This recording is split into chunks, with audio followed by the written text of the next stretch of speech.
BYU is 5-2. Now they go on the road to Texas this week at 6-1. Texas really can't afford another loss, Jake. No, they can't. Quinn Ewers banged up, hurt, going to be out. And I know a lot of people are, and they should be. Malik Murphy is not what Quinn Ewers is. I don't think that's any sort of crazy, assertion there.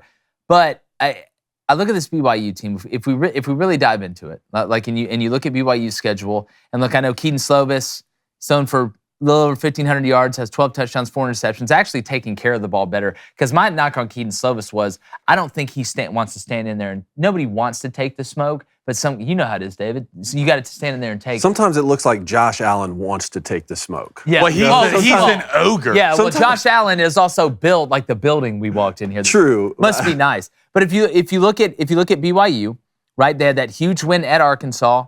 They lose to Kansas on the road the next week by 11. Right? They beat Cincinnati at home in a higher scoring game than what a lot of people thought.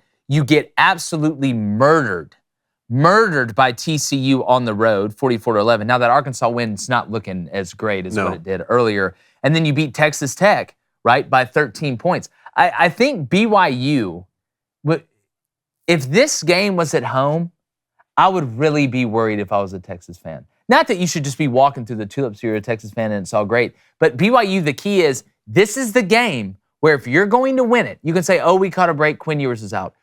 You're still going to have to score a lot of points. Texas is going to be able to run the ball, and Sark is going to be able to find ways with Malik Murphy at quarterback to be able to score points, right? This is going to be some low-scoring game. You win 9-6 because your defense shut out Texas. I don't believe in your defense like that, especially after what I saw against TCU.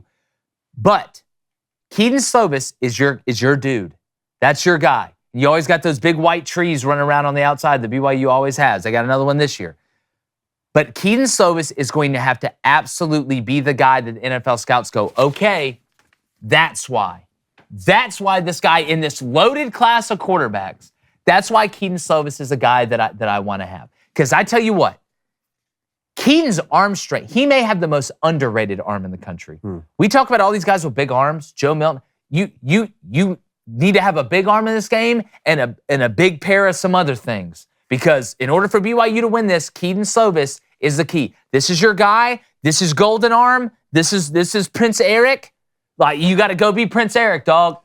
College basketball's around the corner. The NBA's about to start. We got Major League Baseball playoffs. We're pretty much in the World Series. College football, the NFL, and DraftKings Sportsbook, they've got you covered in every single sport. Now, with basketball upon us, there's a lot of people that are putting in a lot of futures. And let's be honest, it's more fun when you're in on the action. And if you download the DraftKings Sportsbook app right now and use our code CRANE, CRAIN, you can get $200 in bonus bets instantly when you bet just $5 on NFL football. Basically halfway through the season, we haven't even touched the playoffs yet. That's only on DraftKings Sportsbook with our code CRANE, CRAIN. Please bet responsibly, but with DraftKings, the crown is yours.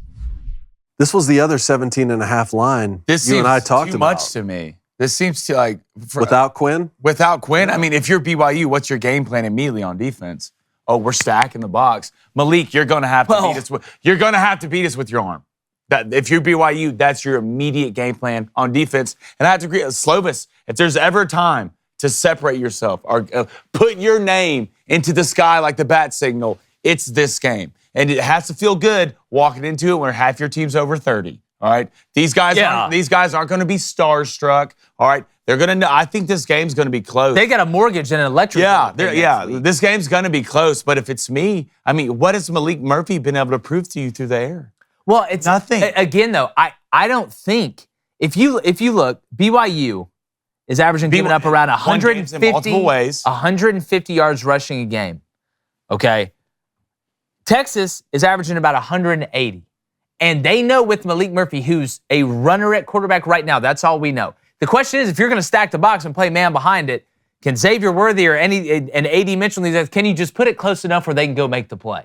Because they're good enough. You put it up, they can go make the play. Sure. But I'm telling you, I don't care if BYU loads the box, explodes the box, implodes the box, or puts socks in the box. Texas is going to be able to run the ball against BYU. The question is, can BYU somehow find a way to get Texas into third in passing? Can they somehow find a way to say, you know what, you're in a predictable down, it's 3rd and 8, I don't think Sark's going to line up and run an inside zone or power. Hell, knowing him, he might. Who knows the which of Waverly plays. But get into a predictable down where we don't have to load the box. We can play coverage and make Malik Murphy play a game of peekaboo and make a couple mistakes to keep us in it. Yeah. I just know this Texas defense, right? The whole week is being told, you don't have Quinn Ewers. You don't have Quinn Ewers. Gonna have to win this one on defense. Gonna have to win this one on defense. Do not be shocked. As much as Slovis needs the ball, if Texas comes out and absolutely lays the wood to BYU on offense. Grown men are not, because Texas, say what you want, I know Oklahoma played games with them, but Texas got some grown-ass men running around that field.